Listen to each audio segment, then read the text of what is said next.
आज हम साइंस का वीडियो नंबर 25 डिस्कस करने जा रहे हैं। हमारा चैप्टर नंबर 2 चल रहा था मानव तंत्र।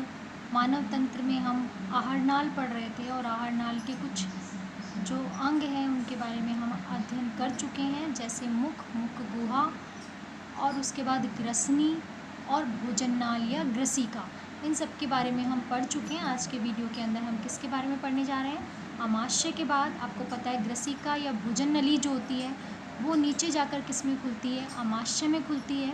आमाशय कैसी संरचना है? एक पेशी संरचना है।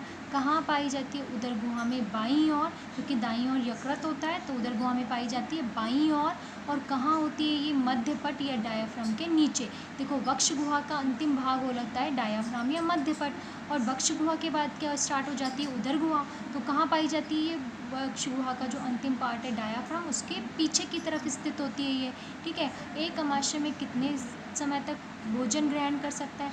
1 से 3 लीटर तक भोजन जो है वो आमाशय के द्वारा ग्रहण किया जा सकता है। नेक्स्ट है आमाशय जो होते हैं उसको 3 भागों में बांटा जा सकता है। जो पहला भाग कहलाता है वो कार्डिक, दूसरा भाग कहलाता है जठर निर्गमी या पाइलोरिक, और बीच वाला भाग जो है वो कहलाता है फंडिस। ठीक है। पहला भाग बताया कार्डिक, दूसरा होता है पाइलोरिक और तीसरा है फंडिक। लेकिन ये प्रथम भाग है और ये अंतिम भाग है और ये मध्य भाग है। ठीक है। इन दोनों के बीच का भाग है ये।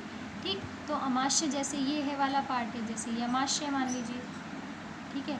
तो ये आमाशय का ये वाला भाग तो भोजन नली है, और ये वाला भाग क्या है? यहाँ पर क्या खुलेगा? ये आंत में खुलेगा। तो ये जो पार्ट है फर्स्ट वाला, इसको बोलते हैं कार्डिक, बीच वाले को बोलते हैं फंडिक, और लास्ट वाले को बोलते हैं पाइलोरिक, है ना। पाइलोरिक या जठर निर्गमी पार्ट कहते हैं इसको। कार्डिक, फंडिक और पाइलोरिक या जठर निर्गमी भाग है ये। ठीक है। तो भोजन नली से सबसे पहले किस में आएगा? कार्डिक में, फिर फंडिक में, फिर पाइलोरिक में, फिर कहाँ जाएगा? छोटी आंत के अंदर जाता है। तो पहला भाग कार्डिक है, बीच वाला भाग फंडिक है और लास्ट वाला भाग क्या है?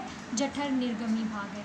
कार्डिक वाला भाग जो है वो एक ओर से भोजन नली से, और जो पाइलोरिक वाला भाग है वो एक तरफ से आंत्र से जो है उसके अंदर खुलता है। इसके अंदर 2 अवरोधिनी पाई जाती है। देखो एक तो यहाँ पर पाई जाएगी, यहाँ पर क्या है? भोजन नली। 2 अवरोधिनी पाई जाती है, एक यहाँ और एक यहाँ। ये वाला पार्ट क्या है? कार्डिक। तो ये जो ये क्या है? ग्रास नली। तो ये क्या कहलाती है? ग्रास नलिका अवरोधनी। मतलब भोजन आमाशय में आने के बाद वापस ग्रास नली में ना चला जाए, इसके लिए यहाँ अवरोधनी होती है। कौन सी अवरोधनी? ग्रास नलिका अवरोधनी, या हम इसे क्या बोल देते हैं? Cardiac sphincter.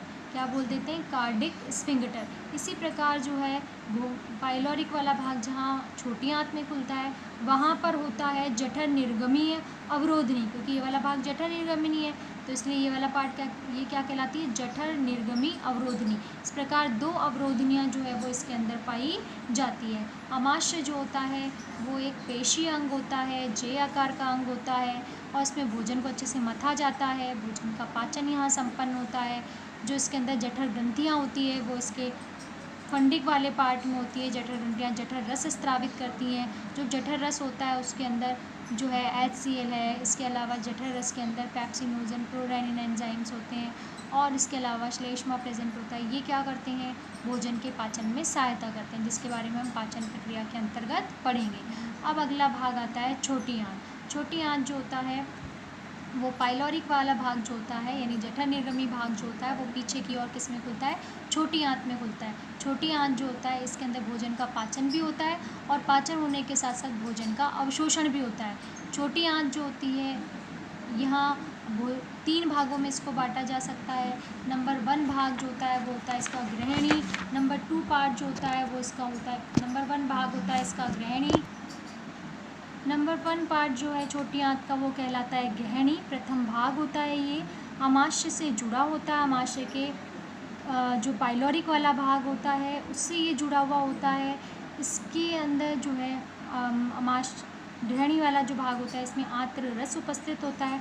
आंत्र रस में एंजाइम्स होते हैं जो भोजन का पाचन करते हैं। साथ ही साथ जो यकृत होता है वो अपना पित्त रस और अग्नाशय रस जो होते हैं वो पित्त वाहिनी और अग्नाशय वाहिनी द्वारा कहाँ पहुँचा दिया जाता है? ग्रहणी में।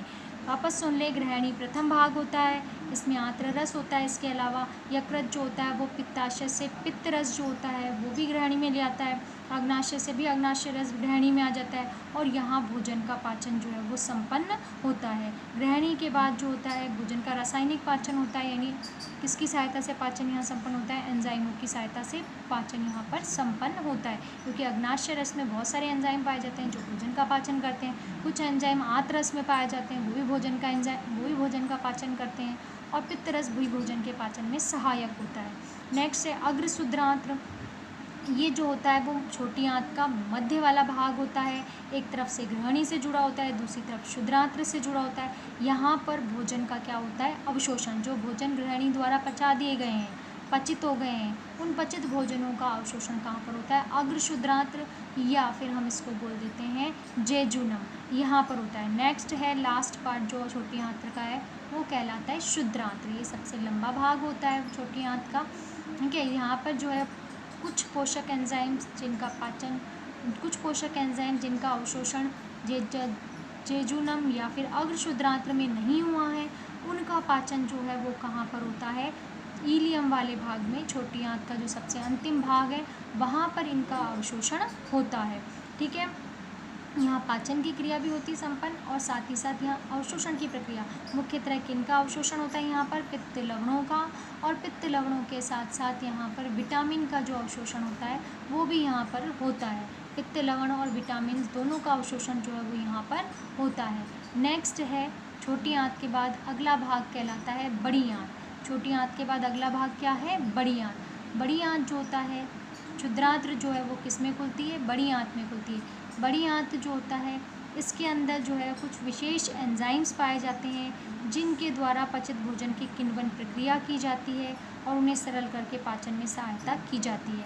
ये जो पचित भोजन है इससे जल और खनिज लवण जो है इनका अवशोषण कहाँ पर कर लिया जाता है, बड़ी आंत में करा जाता है, और अपचित भोजन जो है उसको मल द्वार के द्वारा या गुदा के द्वारा शरीर से बाहर निष्कासित कर दिया जाता है। वापस सुन लें, जो बड़ी आंत होती है इसके अंदर कुछ विशेष जीवाणु पाए जाते हैं, ई कोलाई जीवाणु जिनको हम बोलते हैं। ये जो जीवाणु होते हैं ये पचित भोजन को किण्वन क्रिया करते हैं, सरल करके पाचन में सहायता करते हैं। साथ ही साथ जल और खनिज लवणों का अवशोषण जो है वो भी बड़ी आंत के द्वारा किया जाता है। तो बड़ी आंत जो है उसको भी 3 भागों में बांटा गया है। जैसे छोटी आंत को बांटा गया ऐसे ही बड़ी आंत को भी 3 भागों में बांटा गया है।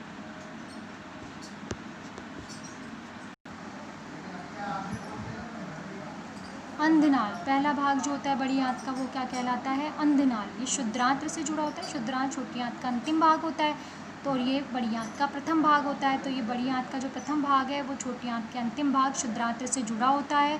यहाँ पचित भोजन का अवशोषण होता है और शेष अपचित भोजन जो होता है उसे आगे कॉलन या बृहदांत्र में पहुँचा दिया जाता है। इस जो अंधनाल या जो सीकम है इसके प्रथम भाग से एक नलिकाकार अवशेषी अंग निकला होता है जिसे हम क्या कहते हैं, कृमि रूपी परिशेषिका या वर्मीफॉर्म अपेंडिक्स। क्या कहते हैं, कृमि रूपी परिशेषिका या वर्मीफॉर्म अपेंडिक्स। अगला भाग जो होता है, जो मध्य भाग होता है बड़ी आंत का, वो कहलाता है बृहदांत्र। क्या कहलाता है, बृहदांत्र। अंधनाल जो होता है उसी की आगे वाला भाग जो होता है वो बृहदांत्र कहलाता है। ये उल्टे यू के आकार की संरचना होती है और 1.3 मीटर जो है वो लंबी नलिका होती है। इसे भी हम 4 भागों में बांट सकते हैं, आरोही, अनुप्रस्थ, अवरोही और सिग्मोइड प्रकार की बृहदांत्र। आरोही, अनुप्रस्थ, सिग्मोइड, अवरोही और सिग्मोइड। ये देखिए इस तरीके से ये बड़ी आंत होती है, ठीक है। यहाँ पे वर्मीफॉर्म अपेंडिक्स होती है। ये भाग कहलाता है आरोही, ये वाला कहलाता है अनुप्रस्थ, ये वाला कहलाता है अवरोही और ये कहलाता है सिग्मोइड। इस प्रकार 4 भागों में इसको बांटा जा सकता है। आरोही कितना होता है, 15 सेंटीमीटर लंबी। अनुप्रस्थ कितनी होती है, 50 सेंटीमीटर लंबी। अवरोही कितनी होती है, 25 सेंटीमीटर लंबी। और सिग्मोइड कितनी होती है, 40 सेंटीमीटर लंबी होती है। लास्ट पार्ट जो है बड़ी आंत का वो कहलाता है मलाशय। अंतिम भाग होता है 20 सेंटीमीटर लंबा होता है और इसके अंदर गूदा नाल पाई जाती है। जो अपचित भोजन होता है उस अपशिष्ट और अपचित भोजन को जो गूदा नाल का अंतिम भाग होता है जिसे गूदा कहते हैं उसके द्वारा शरीर से बाहर निष्कासित किया जाता है। गूदा जो होता है उस पर कुछ अवरोधनीय पेशियाँ पाई जाती है, 2 संवहनीय अवरोधनीय पेशियाँ पाई जाती है जो अपचित भोजन को शरीर से क्या करती है, बाहर निकालती है। तो अंतिम भाग क्या है? मलाशय। 3 भाग बताए मैंने बड़ी आंत के। पहला भाग क्या था? अंधनाल। दूसरा भाग क्या होता है? बृहदांत्र। और तीसरा भाग क्या कहलाता है? मलाशय। मलाशय का जो अंतिम भाग होता है उसे अपन क्या कह देते हैं? गूदा कह देते हैं। इसमें कुछ गूदा अवरोधनी पेशियाँ पाई जाती है, जिनकी सहायता से जो अपचित भोजन होता है, जो अपशिष्ट भोजन होता है, उसे समय समय पर शरीर से बाहर निष्कासित किया जाता है। आहार नाल जो है, इसके सभी भाग हमने पढ़ लिए हैं। आहार नाल की प्रारंभ कहाँ से होता है? मुख। मुख किसमें खुलता है? मुख गुहा में। मुख गुहा के बाद अगला भाग क्या है? ग्रसनी। ग्रसनी के बाद ग्रसिका या भोजन नली। भोजन नली खुलती है अमाशय में। अमाशय जो खुलता है वो छोटी आंत में। छोटी आंत के 3 भाग बताए आपको, ग्रहणी, मध्यांत्र और शेषांत्र। ग्रहणी, अग्रशुद्रांत्र या शुद्रांत्र। उसके बाद आता है शुद्रांत के बाद अंधनाल, जो बड़ी आंत का प्रथम भाग है। अंधनाल के बाद आता है कॉलन, जिसे हम क्या कहते हैं? बृहदांत्र। और बृहदांत्र के बाद आता है मलाशय, जो कि आहार नाल का अंतिम भाग है, जो गूदा के द्वारा बाहर खुलता है। इस मलाशय के नीचे गूदा नाल होती है और वो गूदा छिद्र द्वारा बाहर खुलता है। अवरोधनी पेशियाँ होती है इसके अंदर, जो है आंतरिक और बाह्य अवरोधनी पेशियाँ होती है, जिनकी सहायता से अपचित भोजन को शरीर से बाहर निष्कासित किया जाता है। अब आहार नाल मैंने आपको बताया था कि पाचन तंत्र जो होता है वो आहार नाल और पाचक ग्रंथियों से मिलकर बना होता है। आहार नाल के बारे में हमने संपूर्ण पढ़ लिया है। अब हम पाचक ग्रंथियों के बारे में पढ़ेंगे। 3 पाचक ग्रंथियां हैं जो कि शरीर में भोजन के पाचन से संबंधित होती हैं। सबसे पहली पाचक नली है, सबसे पहली पाचक ग्रंथि है लार ग्रंथि। नंबर 2 है यकृत और नंबर 3 है अग्नाशय। पहली पाचक ग्रंथि है लार ग्रंथि, दूसरी है यकृत और तीसरा है अग्नाशय। जो लार ग्रंथि है वो मुख में पाई जाती है और लार ग्रंथि के द्वारा लार का स्त्रवण किया जाता है। लार जो होता है वो भोजन को लसलसा और चिकना बनाता है, जो भोजन के निगलने में उसे सहायता प्रदान करता है। साथ ही साथ जो लार जो होती है उसके अंदर एंजाइम पाए जाते हैं।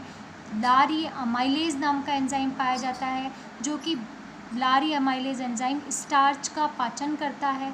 तो इस प्रकार जो लार है वो भोजन के पाचन के लिए एंजाइम के द्वारा भी सहायता करता है, साथ ही साथ भोजन के निगलने में भी सहायता प्रदान करता है। अब लार ग्रंथियों के प्रकार। लार ग्रंथियाँ जो होती हैं वो 3 प्रकार की होती है हमारे शरीर में। नंबर 1 होता है कर्णपूर्व, जो कि कहाँ पाई जाती है? गालों के अंदर, कर्ण के समीप पाई जाती है। कौन सी ग्रंथि है? कर्णपूर्व ग्रंथि। नंबर 2 है अधोजंब ग्रंथि। अधोजंब कहाँ पाई जाती है? दोनों जबड़ों के बीच में जो जॉइंट जो होता है उसका वहाँ पर स्थित होती है। ये तरल और श्लेष्मिक द्रव्य का स्त्रवण करती है। नंबर 3 होता है अधोजिह्वा, जो जीभ के कहाँ पाई जाती है? नीचे पाई जाती है। ये भी श्लेष्मिक स्त्रवण करती है। 3 प्रकार की लार ग्रंथि है, कर्णपूर्व, नंबर 2 अधोजंब, नंबर 3 अधोजिह्वा। कर्णपूर्व कान के समीप गालों पे, अधोजंब दोनों जबड़ों के जॉइंट्स पर, और तीसरी अधोजिह्वा जो जीभ के कहाँ पाई जाती है? नीचे पाई जाती है। तो पहली लार ग्रंथि हमने, पहली ग्रंथि जो कि लार ग्रंथि होती है उसके बारे में पढ़ लिया। अगली ग्रंथि है अग्नाशय ग्रंथि। अग्नाशय ग्रंथि एक तो मिश्रित ग्रंथि होती है। मिश्रित मीन्स जो अंतःस्त्रावी और बहिस्त्रावी दोनों की तरह कार्य करती है। अंतःस्त्रावी मतलब जिनमें नलिकाओं का क्या होता है? अभाव होता है, जो अपने द्वारा स्त्रावित पदार्थ यानी हार्मोनों को सीधे कहाँ पर डाल देते हैं? रक्त में डाल देती हैं। वो ग्रंथियाँ कहलाती हैं अंतःस्त्रावी। बहिस्त्रावी क्या होती हैं? बहिस्त्रावी जो ग्रंथियाँ होती हैं इनके अंदर नलिकाएं पाई जाती हैं और ये नलिकाओं द्वारा एंजाइमों को विभिन्न भागों तक पहुंचाने का काम करती हैं। तो जो हमारी अग्नाशय ग्रंथि होती है उसका कुछ भाग तो बहिस्त्रावी की भांति व्यवहार करता है और कुछ भाग जो होता है इसका अंतःस्त्रावी ग्रंथि की भांति व्यवहार करता है। जो बहिस्त्रावी भाग होता है वो बहिस्त्रावी भाग में अग्नाशय रस जो होता है वो अग्नाशय रस आंत्र के अंदर पहुंचा दिया जाता है और आंत्र के छोटी आंत में पहुंचाया जाता है अग्नाशय वाहिनी द्वारा, जिसमें भिन्न भिन्न प्रकार के एंजाइम पाए जाते हैं जो भोजन का पाचन अग्नाशय ग्रंथि के भोजन का पाचन आंत्र के अंदर करते हैं। ठीक है। दूसरा भाग होता है अंतःस्रावी भाग। अंतःस्रावी भाग जो होता है उसके द्वारा एंजाइम स्रावित होते हैं। एंजाइम्स जो होते हैं वो ग्लूकागॉन और इंसुलिन एंजाइम होते हैं। ये दोनों एंजाइम जो होते हैं वो भोजन के जो पाचन है या जो शर्करा है उसके स्तर को शरीर के अंदर क्या करते हैं, नियंत्रित करते हैं। उपापचय क्रिया को क्या करते हैं, नियंत्रित करते हैं। शर्करा की मात्रा को, शर्करा के स्तर को शरीर में नियंत्रित करने के लिए उत्तरदायी होते हैं। अग्नाशय ग्रंथि होती कहाँ पर है? ये अग्नाशय ग्रंथि जो होती है वो अमाशय के नीचे स्थित होती है। ये अमाशय, आंत्र, है ना, स्प्लीन, इन सब के द्वारा क्या होती है, घिरी हुई होती है। यू आकार की होती है अग्नाशय ग्रंथि।